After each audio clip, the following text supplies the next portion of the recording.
రాస్తాం, స్క్వేర్ గా రాసుకోవచ్చు. కాబట్టి 125 హోల్ స్క్వేర్ గా రాసాం. ఇప్పుడు ఒక్కసారి మీరు కనుక క్లియర్ గా అబ్జర్వ్ చేస్తే ఇది ఏ నోటేషన్ లో ఉంది అంటే A cube minus B cube by A square plus AB plus B square notation లో ఉంది.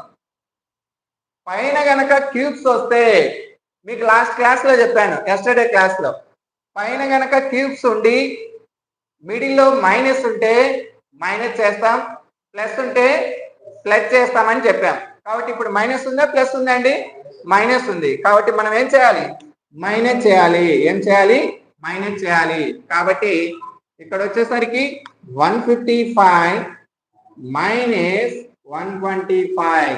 సో 155 లో 125 సబ్ట్రాక్ట్ చేస్తే 5 మైనస్ 5 0, 5 మైనస్ 2 3, 1 మైనస్ 1 0. కాబట్టి ఆన్సర్ 50. ఆన్సర్ వచ్చేసి ఎంత? సారీ 30. ఆన్సర్ వచ్చేసి 30. క్లియర్? సో 30 అనే ఆన్సర్ అయితే మాత్రం చాలా మంది ఆన్సర్ కరెక్ట్ నే చేశారండి. ఇక్కడ ఆఫ్లైన్ లో ఉన్న వాళ్ళు కూడా